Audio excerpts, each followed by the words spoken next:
beberapa waktu lalu kami diberikan sebuah kekejutan di mana kami harus segera keluar dari rumah kami. Dan rumah itu kami menganggapnya rumah itu akan kami tinggal selama-lamanya. Karena memang kami menganggap rumah itu rumah kami. Tapi kenyataannya Tuhan berkata lain. Bulan Oktober tiba-tiba saya dapat kabar bahwa kami harus segera meninggalkan rumah itu. Batas maksimal di bulan Februari. Itu bulan Oktober. Saya lagi seperti kayak dikasih apa namanya itu? Kalau lagi prank, kayak lagi di prank. Gue lagi di prank nih kayaknya. Jadi bulan Oktober itu cuman kaget doang aja kita satu rumah. Ini prank nih, kalau nggak prank dari Tuhan, prank dari orang. Udah pasti last minute nggak seperti ini harus keluar. Jadi bulan Oktober itu kami masih yang udah deh Tuhan jangan ngelawak lah hari gini, udah segala macam. Bulan November kami harus sibuk untuk mengisi beberapa acara Natal. Jadi sibuk sampai bulan Desember. Jadi satu bulan itu kita lupa kalau kita harus pindah bulan Februari. Bulan Januari banjir. Jadi benar-benar nggak sempet gitu untuk berpikir bahwa ayo segera angkat barang. Dan akhirnya orang tersebut tanya kapan bisa segera bersih rumah tersebut. Wah, ternyata ini beneran saudara. Ini bukan prank, ini bukan main-main. Jadi saya mulai melangkahkan kaki saya pelan-pelan. Kali-kali aja Tuhan dari belakang, tunggu dulu Morin, ini cuma bercanda, cuma nguji iman lo doang. Kali aja lo sedih, kali aja lo mengumpat atau marah atau segala macam. Udah jalan pelan-pelan, enggak juga dipanggil Tuhan. Tapi kenyataannya kita harus beberes dan pindah ke rumah yang menurut kami rumah itu belum siap untuk ditinggal. Jadi dengan barang-barang kami yang segitu banyaknya, kami harus pindah di rumah yang ada barangnya. Jadi saudara di sini bisa ngebayangin kita bawa pindah barang ke rumah yang ada barangnya full. Jadi barang kami yang kami pindahin itu ada di atas barang-barang itu. Dan yang lebih parahnya lagi, rumah itu harus direnovasi. Dia harus direnovasi, jadi renovasinya itu dirubuhin atapnya. Jadi dalam keadaan barang penuh begitu, atapnya dirubuhin, itu semua barang kotor. Kotornya bukan main, luar biasa kotornya. Jadi kalau mau rapiin rumah itu semua sampai baju kita yang dalam kardus dibuka, itu yang pinggiran-pinggiran itu pasir semua. Jadi semua kotor. Nah, saat itu saya lagi masih merasa di-prank sama Tuhan. Tuhan yang benar nih. Kok kayaknya capek banget nih saya harus kayak begini nih. PR banget. Dan di mana keadaan keuangan kami sangat nol. Jadi untuk merenovasi rumah ini aja kita nggak tahu gimana. Kita mau tinggal di rumah itu nggak bisa. Karena memang nggak bisa ditidurin sebelum rumah itu diperbaiki gentengnya, atapnya. Kalau nggak kita nggak bisa tidur di situ. Tapi itu anak Tuhan, selalu ada mujizat. Tiba-tiba teman saya bilang, Morin, lo pakai aja dulu apartemen saya, tinggal di situ. Apartemennya tipe studio, enak, kayak masuk ke hotel aja kita, tinggal masuk bawa koper, enak banget. Tapi masalahnya, saya ada Mami dan Angel. Jadi nggak mungkin kita satu tempat studio itu numplak di situ. Dan ternyata Angel cari kontrakan lah, cari apa. Dan sempat saya dengar dia tinggal di hotel 2 malam bersama Mami. Hotelnya itu yang ada kutu busuknya. Jadi saudara bisa bayangin hotel apa itu. Saking nggak tahu mau tidur di mana. Dan itu saya nggak tahu. Saya tahu setelah kejadian. Setelah kejadian saya tahu, sampai kayak gitu. Kenapa nggak numpuk aja kita di sini? Aduh udahlah nggak enak. Ada Charles kayak gitu-gitulah. Banyak masalah yang terjadi. Nah, orang yang punya apartemen pun tanya, ini kira-kira kapan lo selesai rumah di sana supaya bisa selesai di apartemen ini. Saya nggak bisa ngomong karena rumahnya juga nggak mulai-mulai untuk direnovasi. Uangnya nggak ada. Mujizat tetap ada, ya kan, kalau anak Tuhan. Gak usah lama-lama. Tiba-tiba kami mendapatkan pinjaman uang. Bukan kami yang pinjam, ya catat baik-baik. Bukan kami cari pinjaman, bukan. Kami dapat pinjaman karena orang itu mau minjem. Udah, nggak usah detail, nggak usah terlalu detail. Yang penting kami dapat pinjaman, dapat uang. Nah, dengan uang itu kami memperbaiki rumah yang sekarang kami tinggal pelan-pelan. Pelan-pelan banget, ada beberapa bulan. Singkat cerita, setelah rumah itu sudah agak sedikit rapi, waktunya kami membereskan segala kotoran-kotoran dan semua barang-barang yang nggak perlu buang atau yang masih bisa dipakai kasih orang. Pelan-pelan, tanpa terasa, badan ini, tubuh ini semua lemah, anjlok.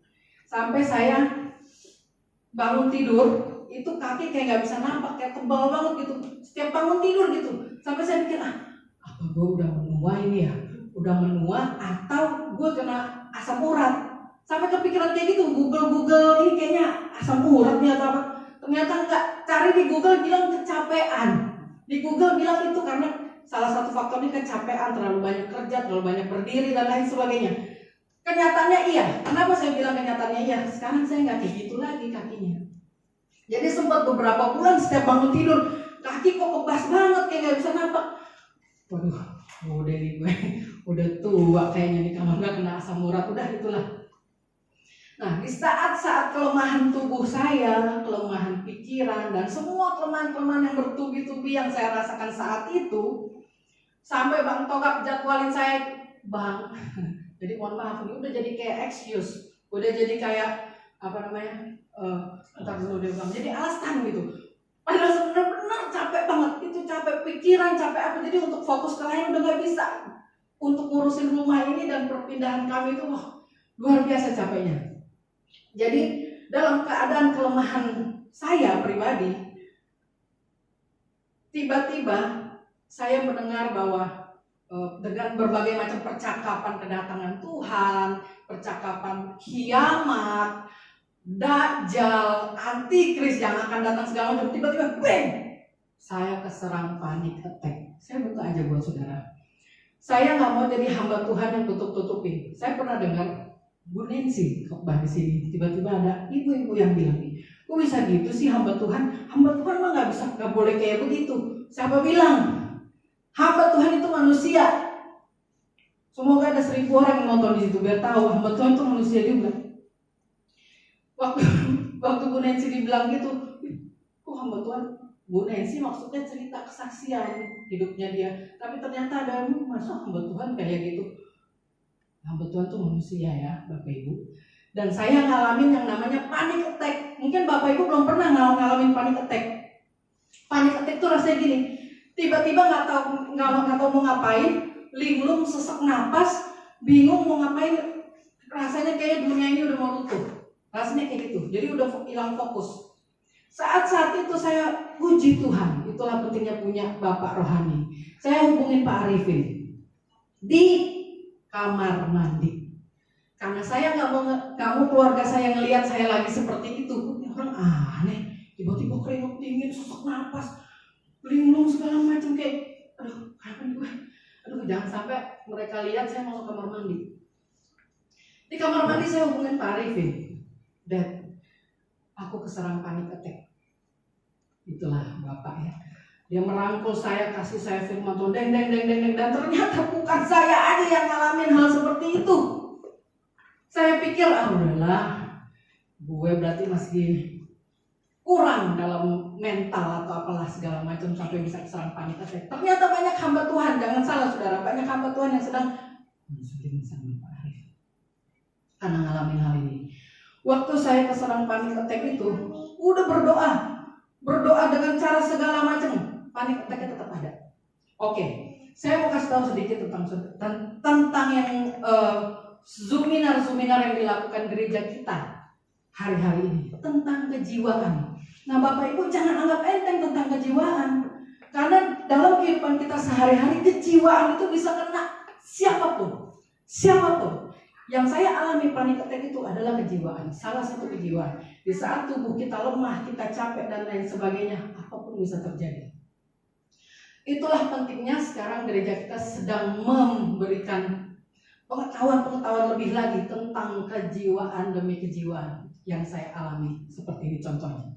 Setelah saya mengalami kejiwaan seperti ini, waduh, saya ngomong, Bang Toga, saya kasih tahu, tolong doakan saya kena panic attack. Serahlah mereka mau ngerti mau enggak, saya nggak bisa menjabarkan ceritanya tuh, nggak bisa pokoknya. Kenapa kok bisa gitu? Mereka tanya kenapa kamu? Udahlah Bang, gak usah tanya-tanya lah kenapa bisa gitu. Pokoknya udahlah, tolong doakan. Setelah saya mengalami panic attack, saya berdoa, Tuhan, ini sebenarnya masih ada nggak sih hari esok? Saya bangun ini sebenarnya masih ada nggak besok? Atau saya udah nggak bangun lagi? Pertanyaan saya seperti itu. Makanya saya kasih judul adakah hari esok? Dan lucunya, Tuhan kan tahu masalah saya tentang keuangan, tentang perpindahan rumah, yang tentang ini. Saudara nggak pernah ngerasain ya, di mana saudara menganggap itu rumah saudara, tetapi saudara disuruh keluar. Saudara menganggap saudara akan tinggal selama-lamanya di rumah itu, tetapi saudara disuruh keluar. Belum pernah kan ngerasain? Ini kaget, tiba-tiba mendadak. Makanya saya bilang udah kayak di prank. Jadi itu shocknya benar-benar bertubi-tubi.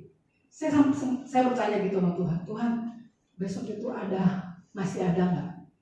Karena kabar kiamat, kabar segala macam, tambahlah saya tumbang. Saya bangga punya anak, Zamora. Di saat itu saya mulai berpikir, masa depan apakah yang akan diwarisi Zamora? Dilihat dengan keadaan-keadaan yang mengerikan saat ini. Kita semua takut yang namanya COVID-19.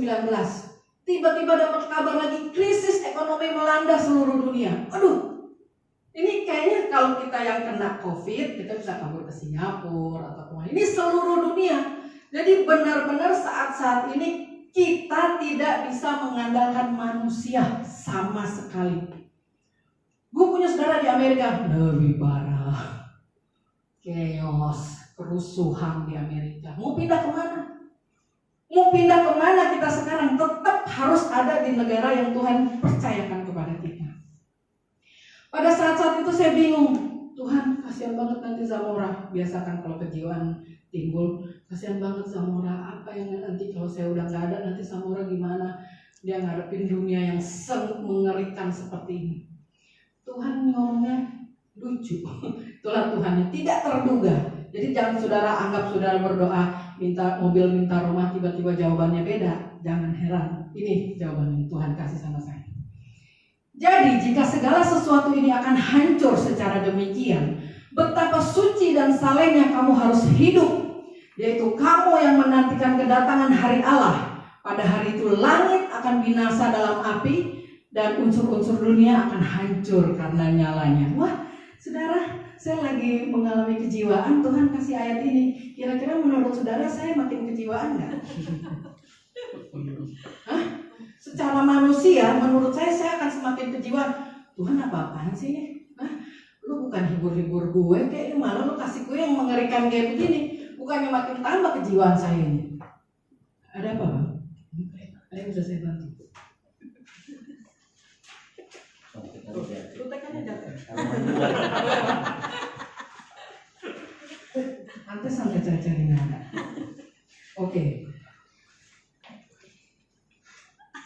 Waktu Tuhan kasih ayat seperti ini, lucunya, saya bukannya takut, tetapi saya langsung mikir, kasihan banget dong orang-orang yang lain yang belum kenal Tuhan.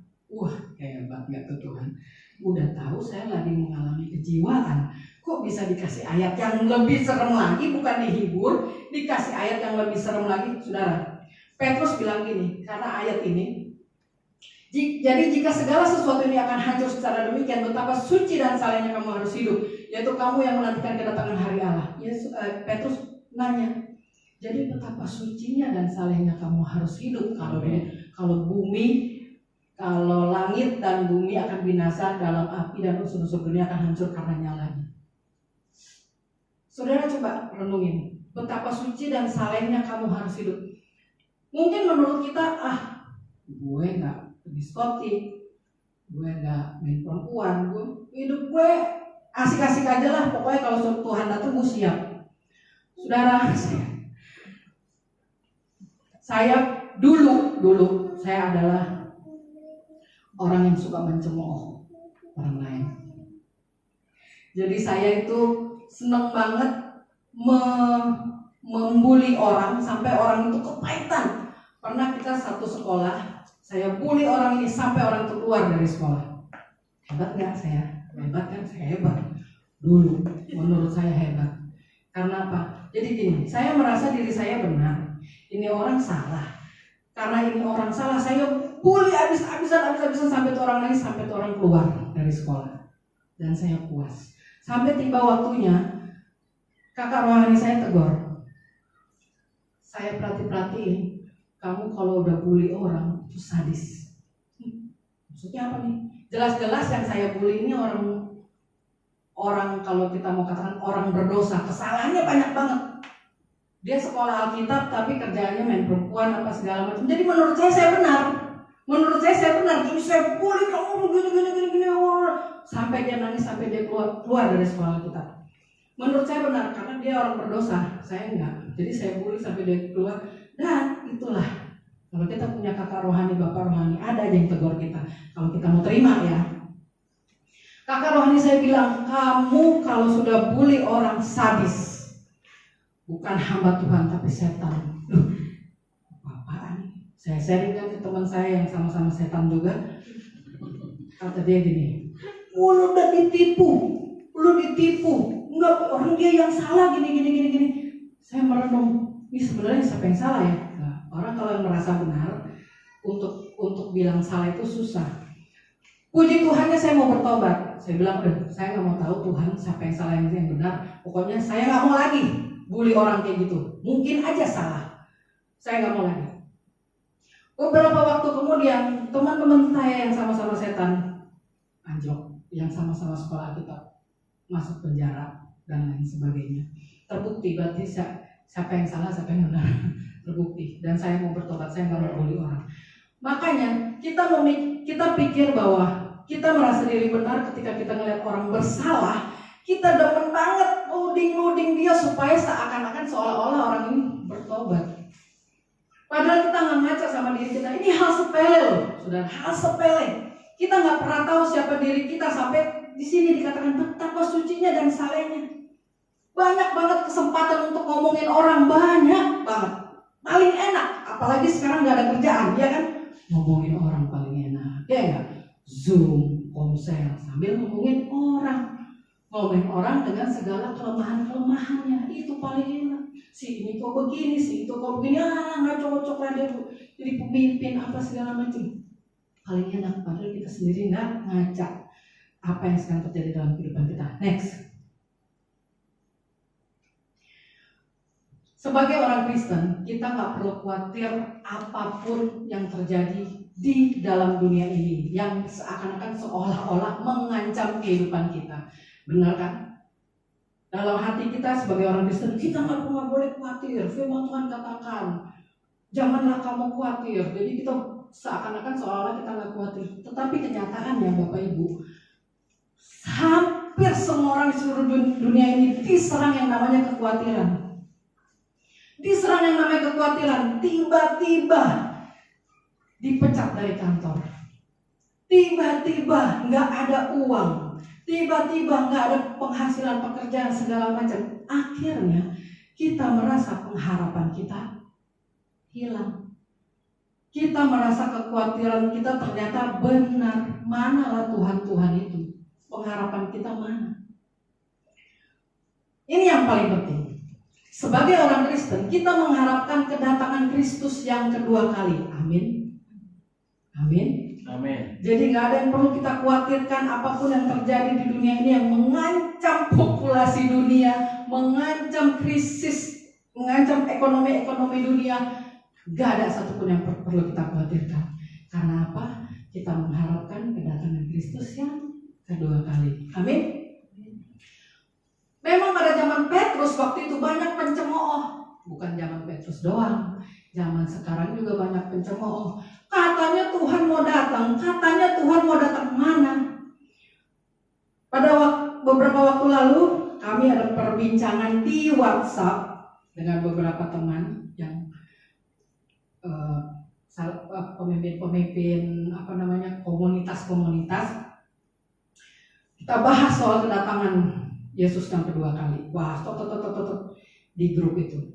Salah satu pemimpin komunitas yang menurut saya lumayan besar, dia ngomong gini, tapi bisa kira-kira 10 tahunan lagi lah Tuhan datang.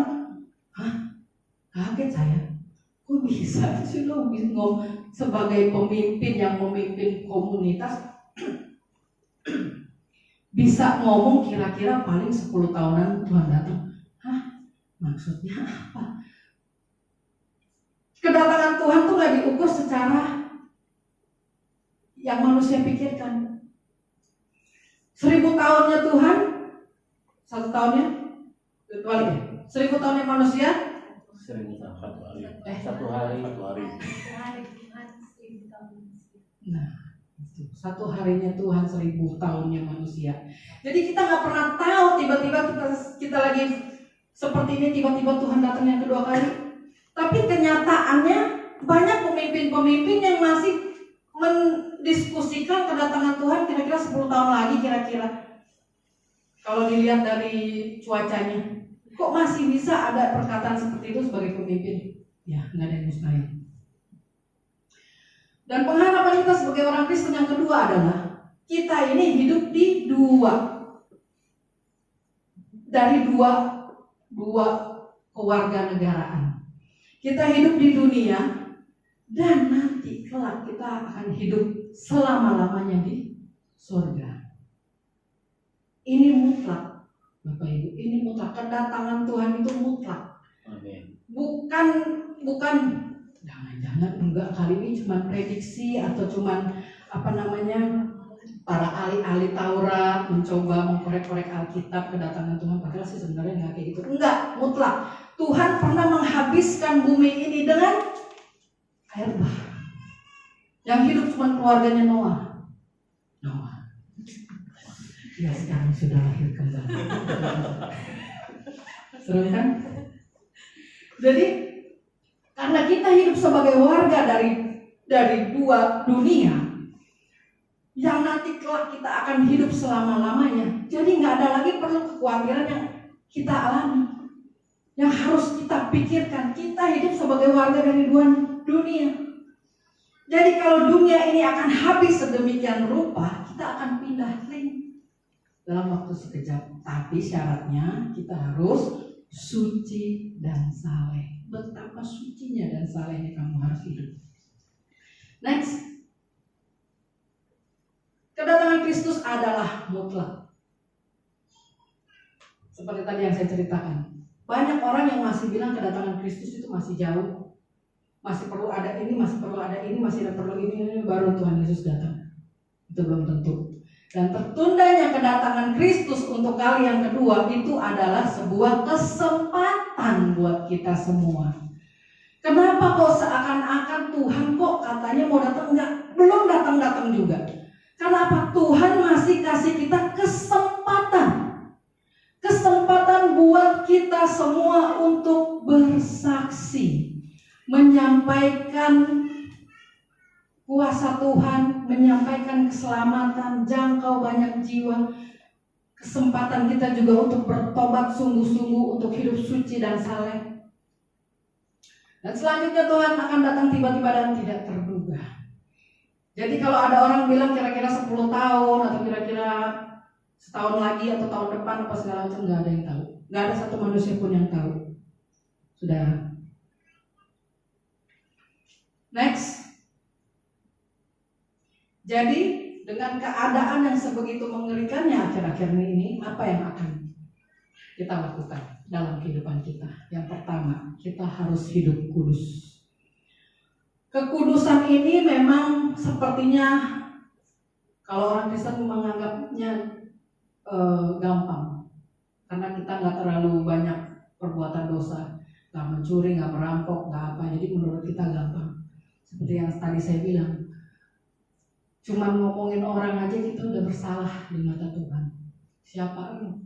Baru siapa yang kirim ya di grup, ada cerita tentang salib di Spanyol. Jadi salibnya itu gambarnya gini, saya nggak sempat itu soalnya bajunya udah tadi pagi. Salibnya itu miring gini, mungkin ada yang pernah lihat ya, salib tangannya gini, jadi dia lagi gini terus jatuh gini tangannya. Jadi konon ceritanya waktu ada jemaat di gereja Katolik, selalu dia minta ampun dosa kepada imam di gereja itu. Selalu diampunin sama imam ini. Tapi satu ketika imam ini udah bilang, sekali lagi kamu balik ke sini minta ampun dosa, saya nggak akan ngampunin kamu. Tolong jangan kembali lagi. Ternyata beberapa waktu kemudian orang ini balik lagi. Waktu dia balik lagi, imamnya langsung bilang, mohon maaf, Anda telah menghina Allah dengan hal ini. Anda terlalu menggampangkan Tuhan dengan meminta maaf, meminta ampun sembarangan seperti ini. Kali ini saya tidak akan mengampuni kamu. Dan di cerita itu, kayu salib yang ada gambar Tuhan Yesus tiba-tiba miring begini tangannya ke orang itu, dan si imam itu kayak mendapat impresi bahwa Tuhan kayak ngomong gini, saya yang mati di kayu salib buat orang ini, bukan kamu. Dari cerita ini saya nangkep, gila ya Tuhan kita ya. Kadang-kadang kita mengukur diri kita seperti Tuhan. Menurut kita kayak Tuhan gitu ukurannya. Lo terlalu sembarangan hidup lo menghina Tuhan. Lo begini, lo begitu. Tuhan juga pasti marah lah sama kehidupan lo seperti itu. Dari cerita ini saya nangkep, gila ya. Nggak tahu ya itu cerita benar apa enggak. Ada gambarnya memang, salibnya begitu. Tapi menurut saya itu cerita bagus banget.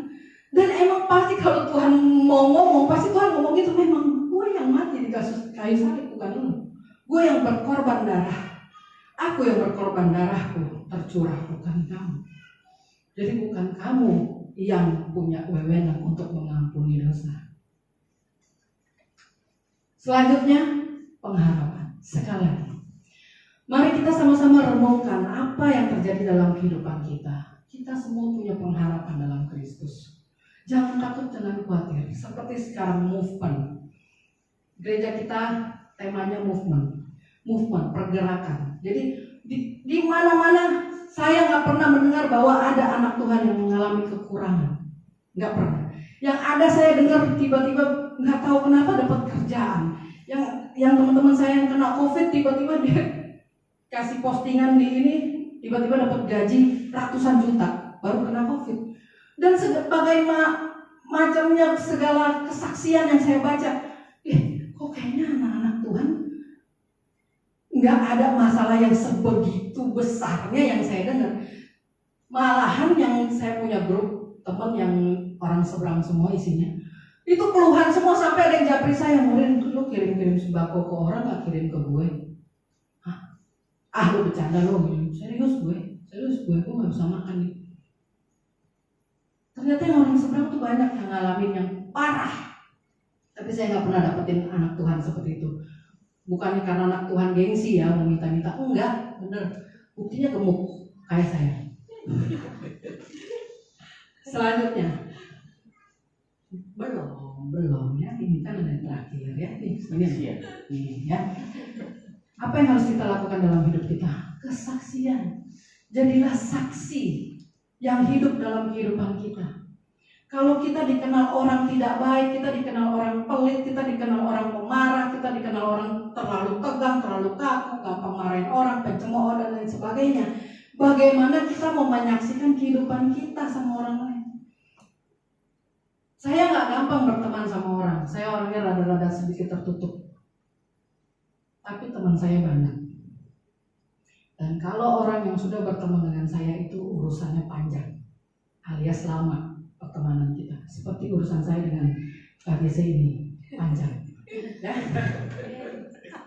Jadi bersaksi. Saksikan kehidupan saudara. Udahlah, kau selalu memperbesar-besarkan masalah yang nggak ada sangkut pautnya dengan keselamatan. Ya, Jadi nggak usah terlalu ribut-ribut. Ayo kita suci dan saleh aja hidup, ya kan? Masih banyak lah kesalahan kita. Nggak ada yang sempurna seluruh manusia ini.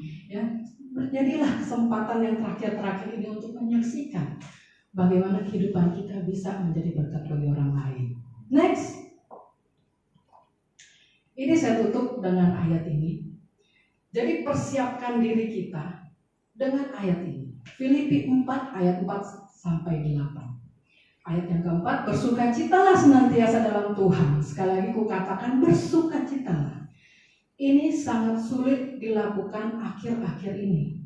Lawang lagi susah, kok disuruh bersukacita? Jangan kayak orang gila.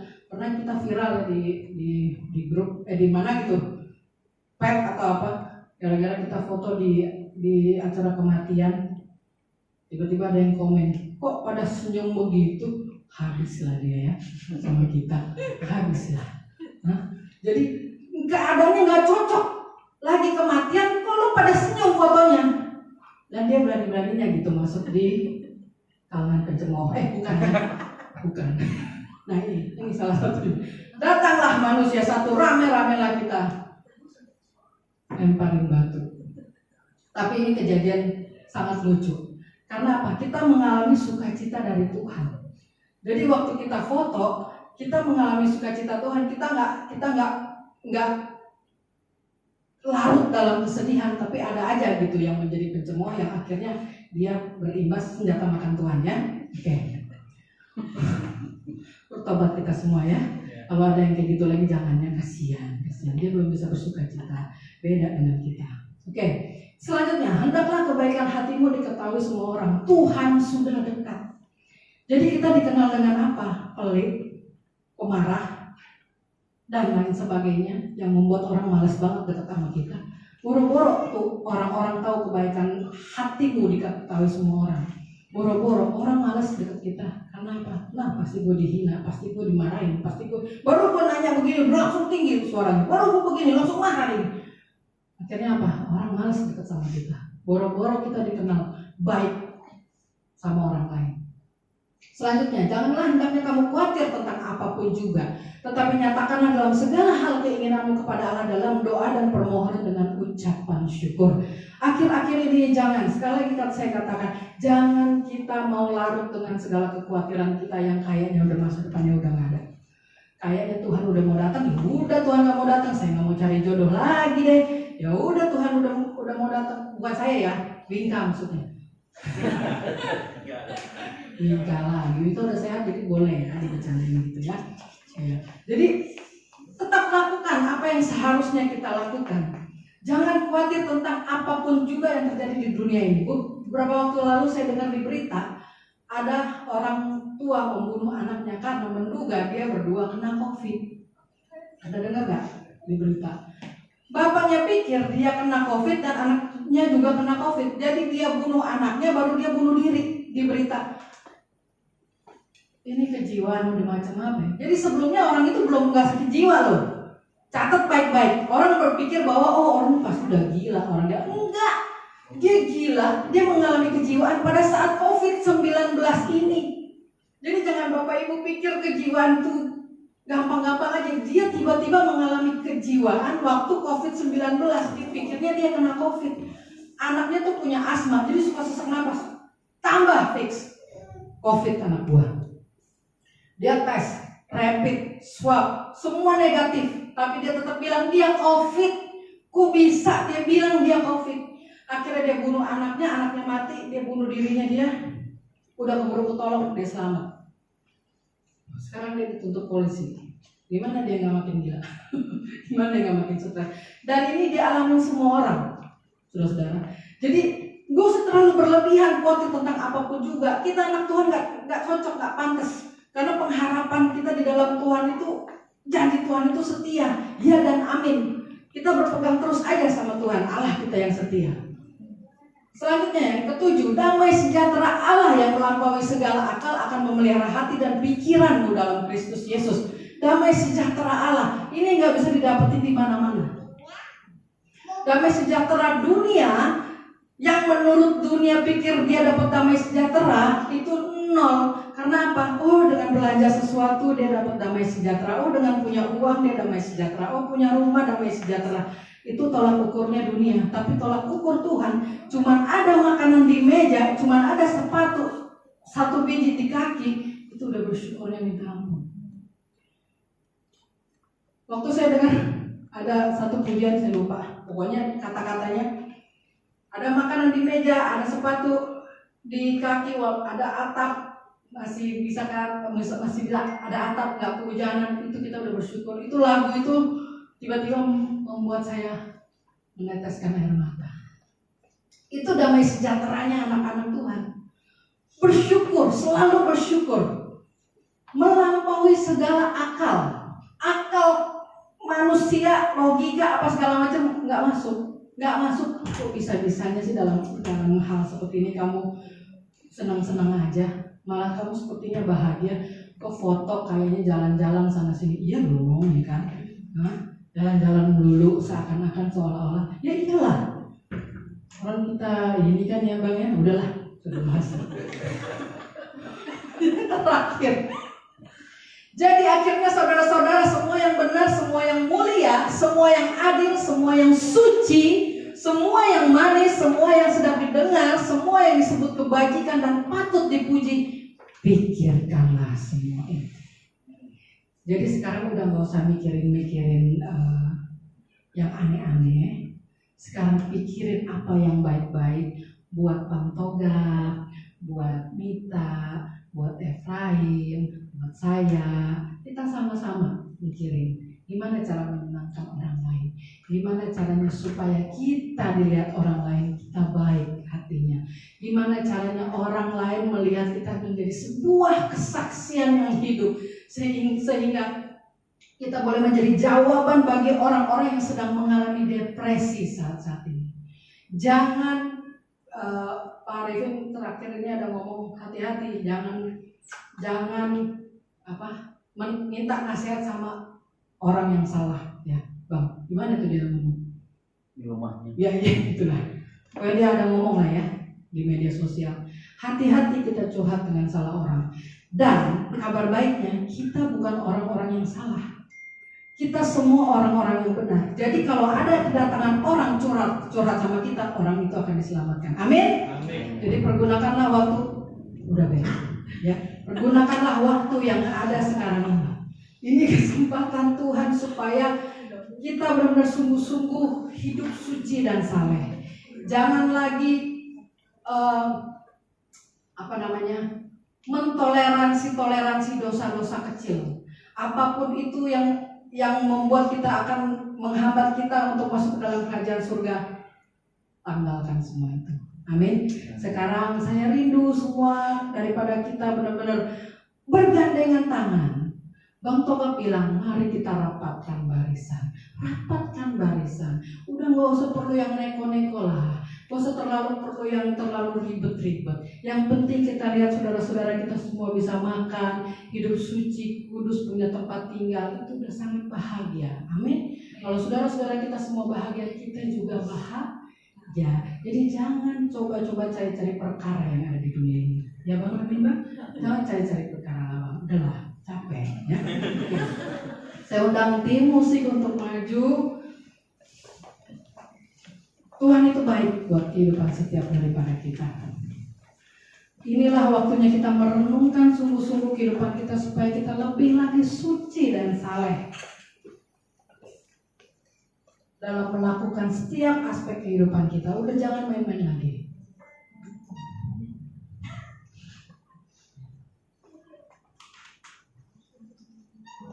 Terima kasih Tuhan, Kau dahsyat, Kau luar biasa.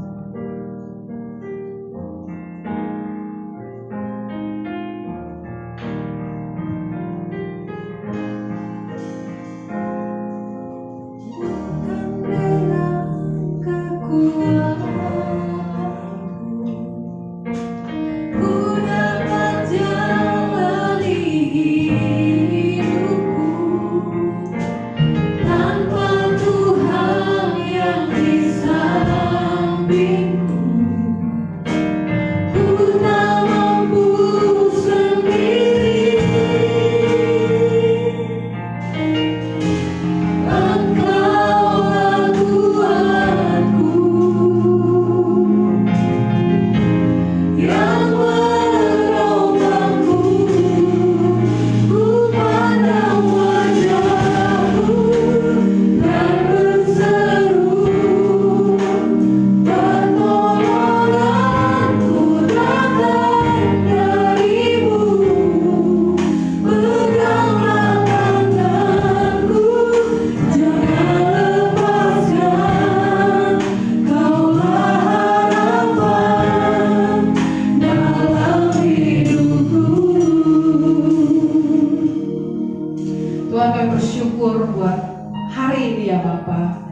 Kami mau suci dan saleh sebagai kehidupan kami menjadi orang Kristen ya Bapa.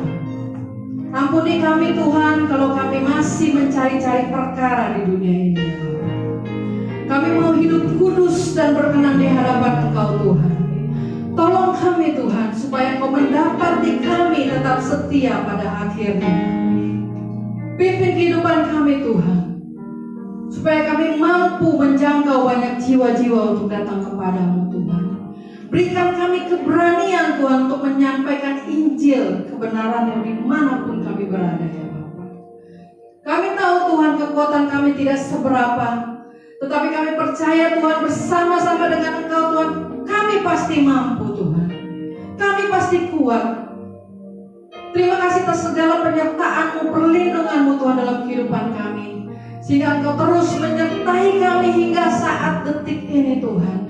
Kami tetap berdiri bersama-sama dengan Engkau. Kami mau berdoa juga Tuhan buat semua orang yang sedang mengalami kekhawatiran Tuhan di dunia ini. Kami mau berdoa buat semua anak-anak Tuhan yang sedang mengalami ketakutan Tuhan di dunia ini.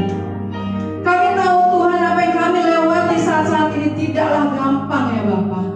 Tetapi saat-saat ini adalah sebuah ujian, di mana kami harus tetap tegar berdiri, supaya Engkau mendapati kami tetap setia. Terima kasih ya Tuhan. Tolong kami Tuhan, ajari kami lagi untuk hidup benar Tuhan.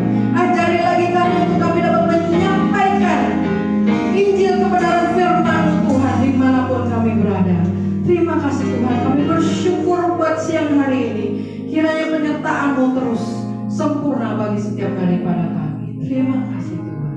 Amin.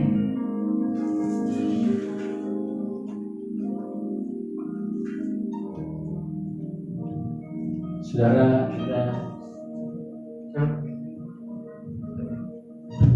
kita diberkati Tuhan dengan firman Tuhan, amin. Nah,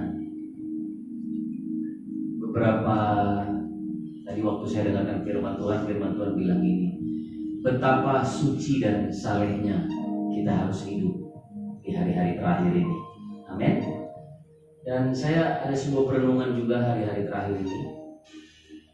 Dan kemarin waktu saya merenung, saya dapat sebuah quotes juga dari media sosial. Dibilang gini, hari-hari ini mengkhotbahkan tentang dosa lebih berdosa daripada melakukan dosa. Ya, hari-hari ini mimbar-mimbar gereja kehilangan kekudusan.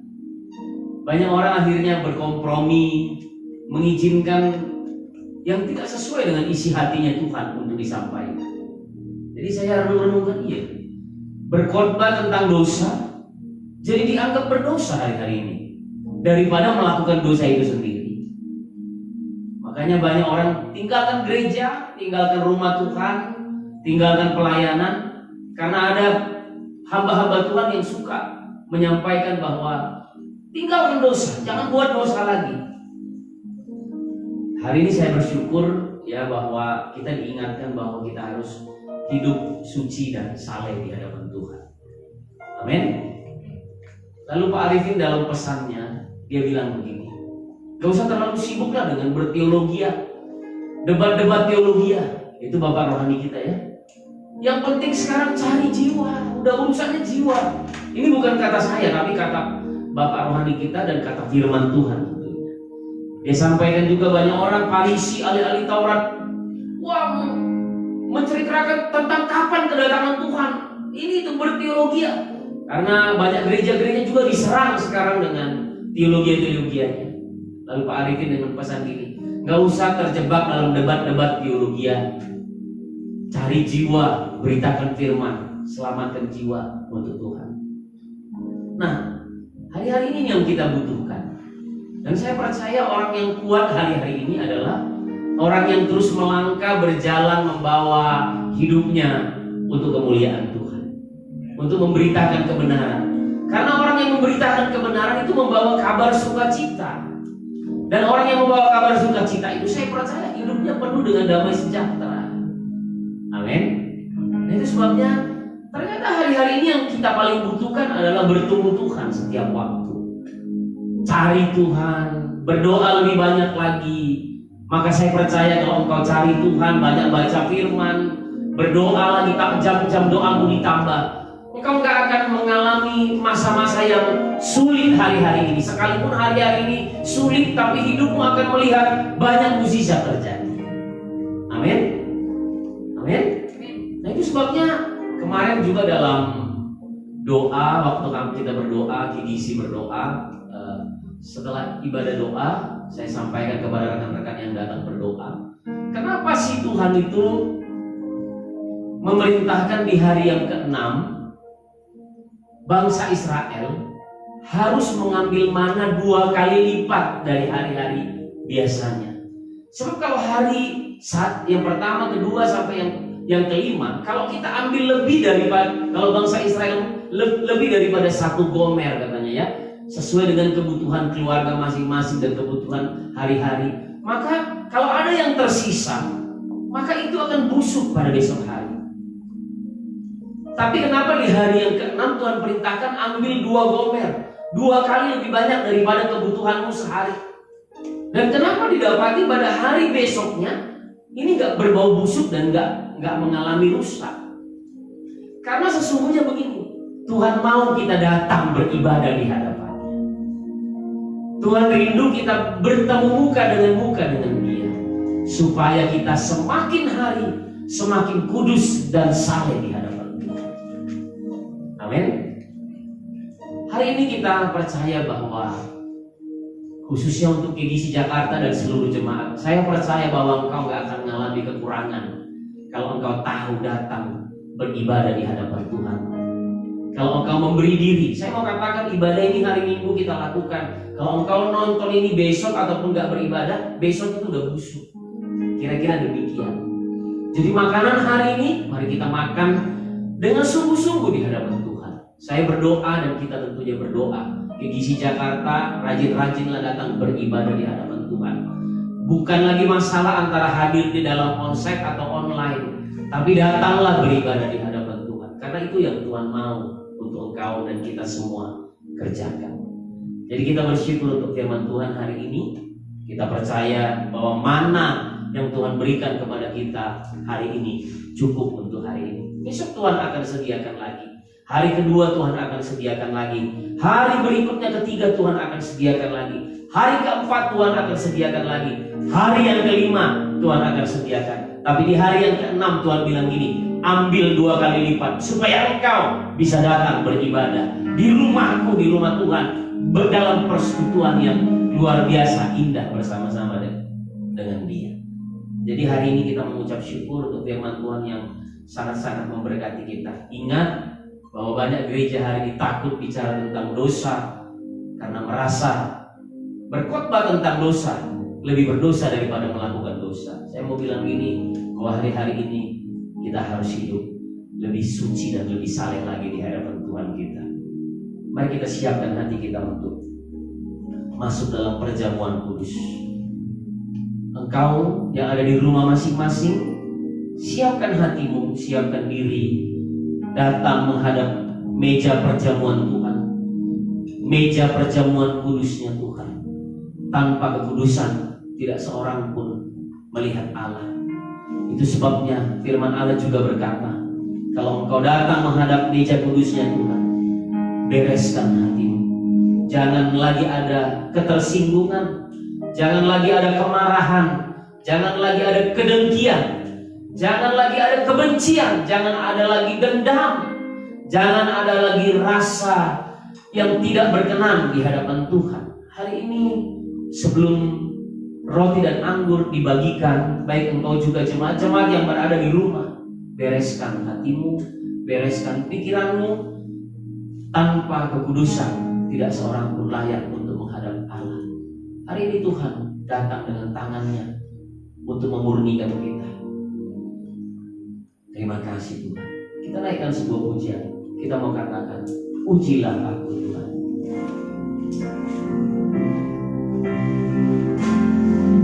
Ujilah aku Tuhan. Cobalah aku Tuhan. Sedikit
mempercayai sebuah perkara hari ini Tuhan, bahwa revival terjadi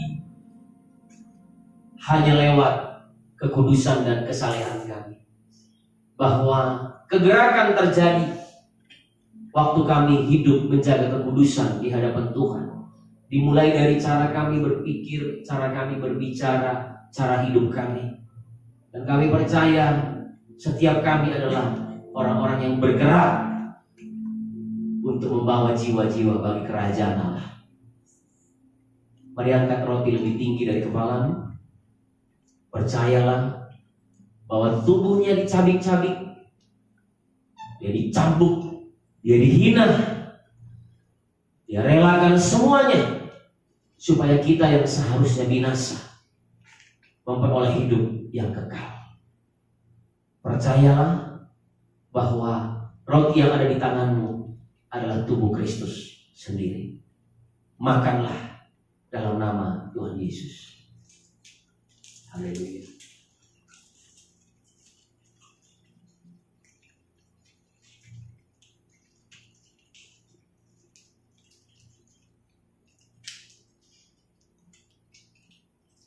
Terima kasih Tuhan. Mari angkat cawan lebih tinggi daripada kepalamu, baik jemaat yang berada di rumah juga. Anggur yang kau pegang adalah darah Kristus sendiri, dan darahnya ditumpahkan 2000 tahun yang lalu untuk menebus semua pelanggaran kita. Dia yang tidak berdosa dijadikan berdosa supaya kita yang seharusnya mengalami hukuman yang kekal menikmati sorga dalam kekekalan. Mari kita minum dengan ucapan syukur di hadapan Tuhan.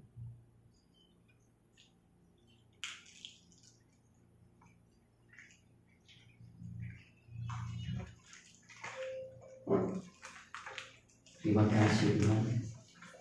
Bapak Ibu saudara-saudara GKC Jakarta, dimanapun engkau berada hari ini, datang kepada Tuhan.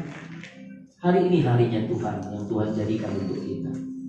Hari ini dimana adalah hari dimana Tuhan untuk kita semua datang. Dia menghendaki supaya setiap kita datang hadir dalam pertemuan-pertemuan kudusnya, supaya kita semakin hari semakin dimurnikan, semakin saleh di hadapan. Terima kasih Tuhan Yesus untuk firman-Mu, untuk hamba-Mu yang sudah menyampaikan firman.